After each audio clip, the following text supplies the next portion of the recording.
Hi guys, and welcome to another video. And today we'll be making a replacement for the V4000. Now I know that we made it quite recently, but people are not really buying it, and it is not very popular. So I think we will make a replacement, and we will use this body. It has a longer wheelbase than the V4000, but I think we can make it work. Now, do we put the engine in the rear? That could be interesting. Or do we put it in the middle? We could try mid-longitudinal. Now I doubt we would be able to fit the V8, but if we do, that could be really fun. Nope, none of our engines fit. So we will not put it transverse or mid-longitudinal. Does it fit if we put it transverse? Yes, all of our engines fit. So let's put the V8 in it. How big does it think the engine is in this car? Not extremely big. So that should be fine. And put it transverse rear wheel drive. Yeah, that fits quite nicely. Let's do a manual 4-speed open differential, radial tires, and we'll put them on a medium compound for this variant. Let's do a solid disc in the front and drums in the rear. No under tray, no convertible type, standard, no, sport interior, standard AM radio. Manual rack and pinion steering, no traction aids, and let's do advanced 60 safety. Standard springs, gas mono. No, or do we do twin tube dampers? Let's do twin tube dampers on this one, and then we can put gas monotube on a different version. I'm guessing we get quite a lot of oversteer. Yes, we do. And 68% of the weight is in the rear. That is a lot. So no wonder we're getting a lot of oversteer. But what is this offset on the wheels? That's a lot of offset. Where is so far out? We can make it longer in front, but I don't think we'll go with that, because that looks kinda stupid. How far can we make it in the rear? Let's not make it that far. Or that long in the rear. We could do that, but we could also do that. I think we'll go somewhere in the middle. That looks good. I will put the cab a bit more forward, because it's a rear-engined car. But where do we put the... Is this the B pillar? Because A, B, C. But I'm not sure. Let's not make it look too much like a sedan. Let's make it look more like a coupe or a coupe. Now the fender flares aren't great. I don't think I want to use them too much. Can we put this? Pop-up headlights. Pop-up headlights. Let's do pop-up headlights. If we find any. If they work. But where do we put the C pillar? Maybe somewhere right there, and we get quite a lot of boot space even in the rear. And then let's make this a bit more like that. Maybe put it a bit.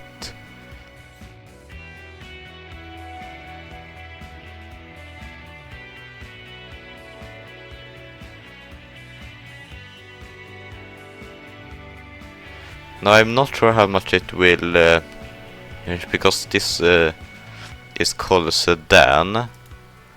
How big of get that? The side body coupe, but that's only 13%, so we can make that work still. Low sportness, but we could definitely fix that.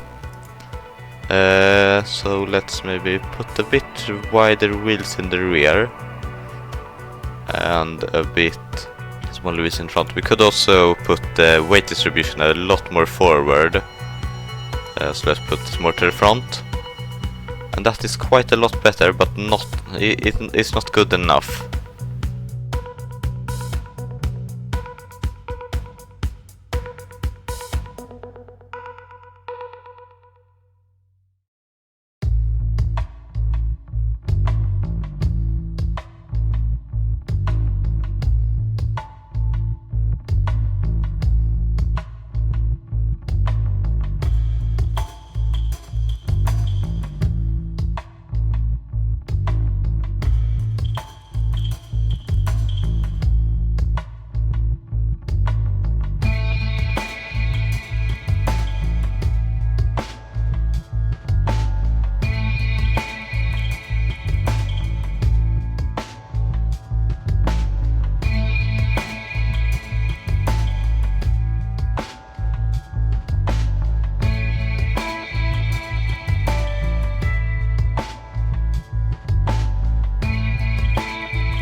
So yeah guys, that was designing the Nimes, or however you pronounce it.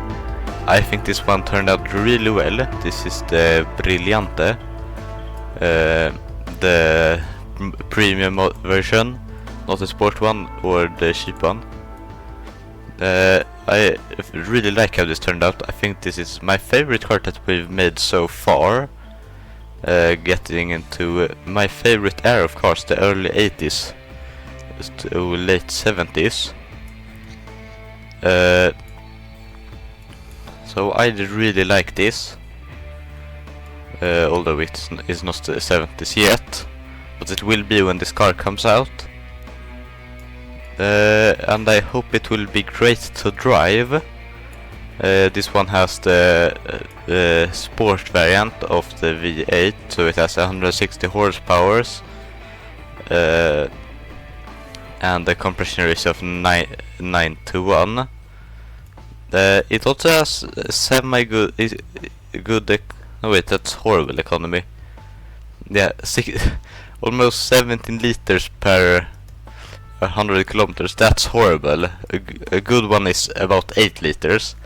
So it drags a lot of fuel, but that should be fine for this variant. People really like this car. It has 189, if I'm not mistaken, in popularity.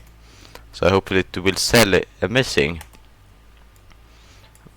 But anyways, let's go ahead and get this car into production, and later let's get it into BMG drive.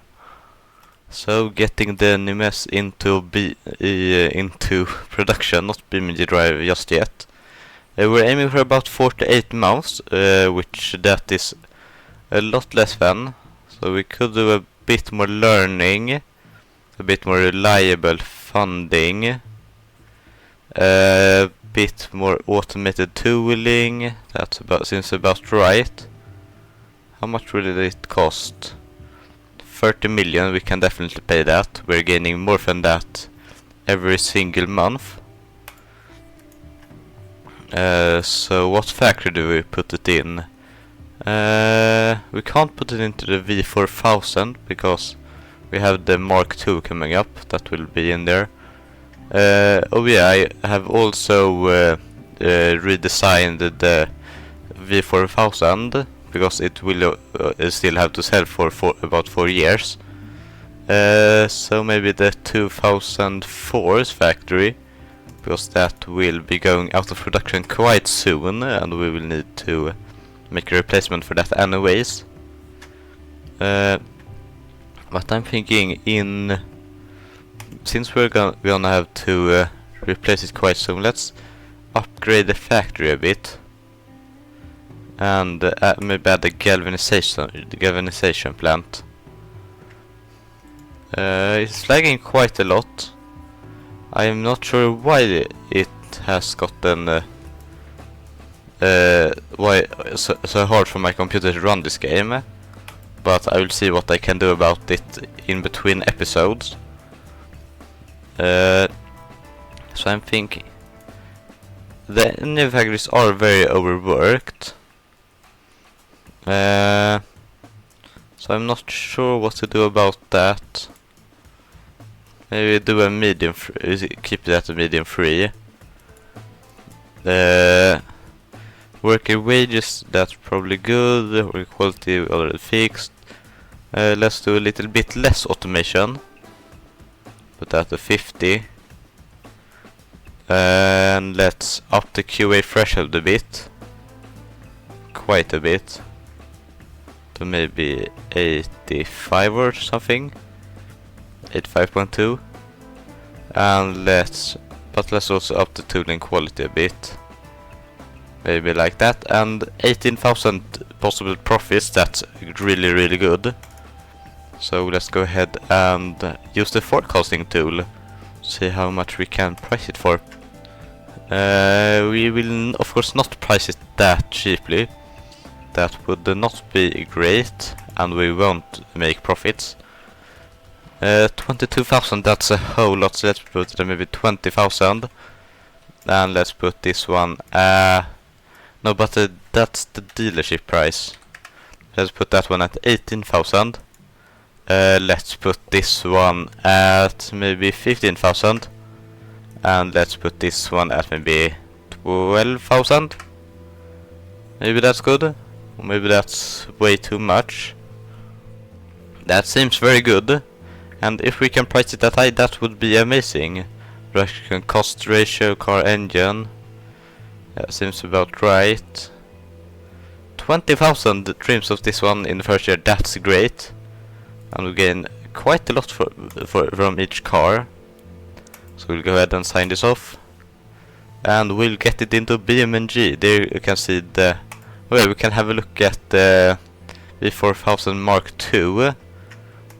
Because I made it convertible, and maybe you can sell it besides the new car for a couple of years, because they really liked it as a convertible. You may have seen that we have 377 in popularity of this one, yet I don't think the convertible sport market is very big, so we won't sell a whole lot of cars. But look at this. I think what on earth has happened here? Let's not talk about that. But I think it looks a whole lot better as a convertible than as a coupe. Otherwise it's basically the same as the previous one, except I think this one also has hydropneumatic dampers, so a lot more comfort there. But let's also go ahead and sign this off, although I'll not show that in camera, and we'll get straight into BeamNG. So here we are in BeamNG Drive on Italy, ready to test out the Nimes, or however you say it. I have no idea. So let's get going. Now I made this car only as a manual, because I don't think it would fit in an automatic.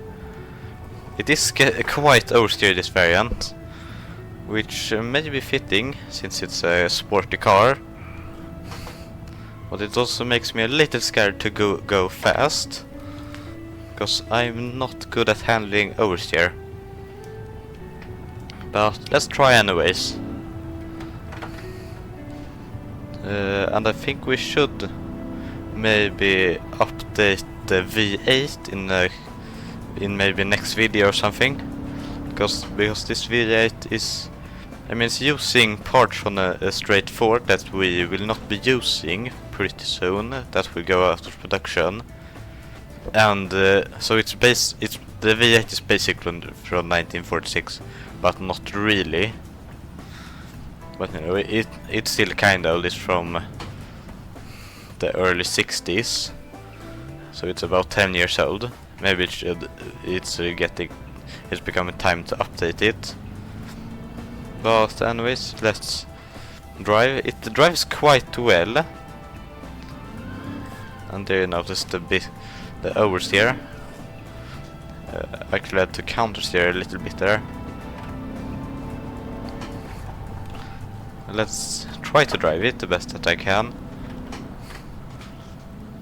And I really like it. I thought this version might be a little slow, but it definitely isn't. I would say I would argue it's quite fast actually. Do we go right or left here?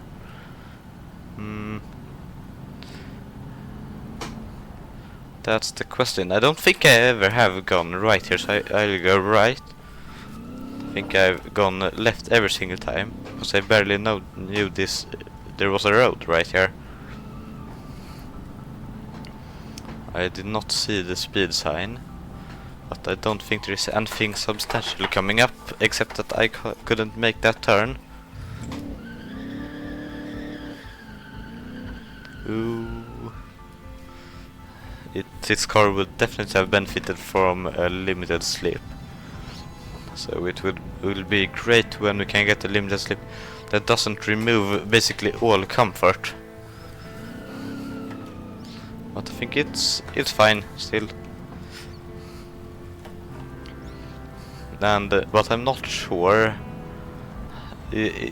Maybe we shouldn't have put a rear sway bar in, as the game wanted, because it seems a little bit stiff right now. So maybe the game was actually right.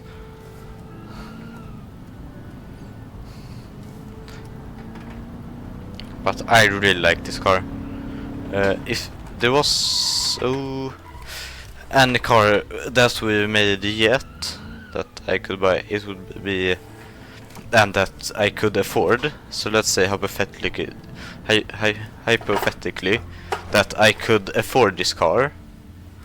I think it would be either this or the car we made in last episode, the Montpellier. One of them, probably this one. But yeah, I think it drives very, very well. And I see that we have already been driving this for 4 minutes. So let's go ahead and change into the premium version. So here we have the premium version, which I forgot what I called it. What did I call it? I called it the Brillante, or however you pronounce it. And this should be a whole lot faster, since the last one had I think about 117 horsepower or something like that. I'll put it on screen if I remember to. And this one has 170. But it should also be a lot heavier. Hopefully it is still quite good.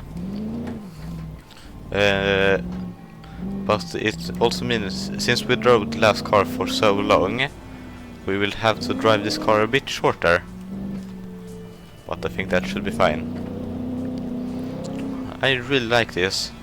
I think this has a pretty good amount of horsepower, and it has a lot of grip. I think the last one was on radial or medium radials. I think this one is on the sport tires. So that probably helps a lot. Let's not go up that dirt road. Maybe we'll go up a dirt road in the super. So let's go pretty fast here. I think we should be able to. Ooh, I did not think that corner was gonna be so tight. Let's keep going normally. Or just a little bit longer. Ooh. I'm guessing this will have to be the place where we change into the super. So let's just turn over by this little parking spot and change into the sport variant. So I'll see you guys in the sport variant. So here we have the sport variant using the Super Sport engine. I think I called it. Wait, did I call this the Super Sport or just the Super? I cannot see that there. I called it just the Super because it is super. Hopefully we will get a dirt road if we go left here. And I may stop in about a minute and fix us a first person camera or hood camera. But this of course has the 273 horsepower engine, so hopefully it will be quite fast. But it is extremely uneconomical. So if I remember to, we'll see how much gas we have left when we're done. Since we won't be driving for that long, it should still have quite a lot of gas left. Or petrol for you pesky Britain or British people. So I may turn over by the side of the road here and fix us a hood camera or bonnet. So I'll see you guys on the hood or bonnet. I'm honestly not sure why I keep saying I'll see you guys, because I could also say so I'll fix a bonnet cam or hood cam, but so I'm not sure why I keep saying that, but I just do, I guess. Wait, do we? I think we go down to Portino, or however you pronounce it in Italian. I don't speak Italian either. So let's keep going. I think this variant especially drives quite well, and we cannot make a handbrake turn. I really should get better at that. So let's go a little bit into the ditch and get back onto the road. But where will we get dirt road? Because I really want to rally this thing. We got one down there, but do we really have to drive that far? Or is there a shortcut somewhere? Maybe in the next hairpin. It seems quite close, but I'm not sure if there is a guardrail there, or if we can cut it. There probably is a guardrail, and there probably is the side of a cliff. There isn't really a guardrail here, but there is the side of a cliff. So I'll just have to drive a lot faster so we can get down there before the video gets way too long, which is already sort of is getting. So if I can just stop crashing, please. So we really have to go around there. Let's drive as fast as we can. Maybe it is a bit more interesting for you guys to watch. Although I'm not sure how fun it is to just see me crashing. That wasn't too far. Ooh, that was a very bad corner. We were about 5,000 meters away from the apex.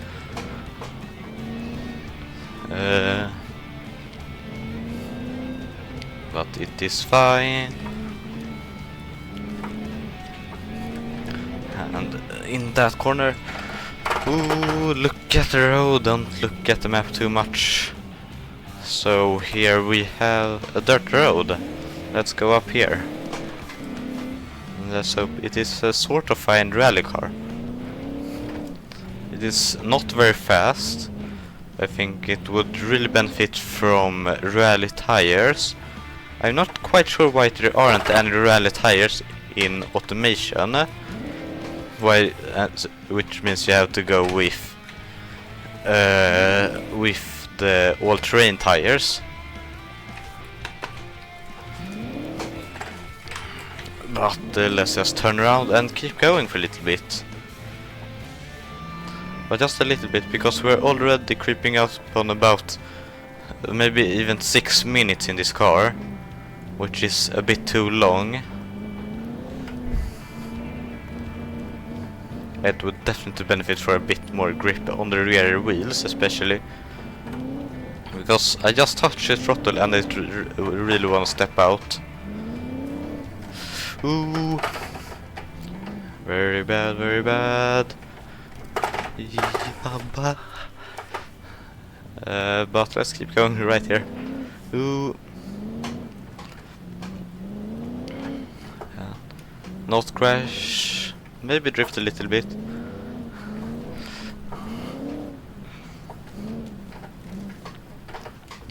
And we haven't crashed yet, or that much at least. We did spin a little bit.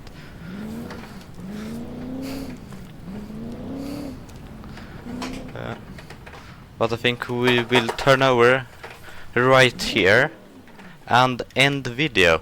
So that was driving the Nimes, I think I called it. I really enjoyed driving and designing this car. I really like this. I'm pretty proud of it. And I hope you guys really enjoyed it too. And I hope you guys enjoyed watching. So I hope I'll see you next time. But until then, bye.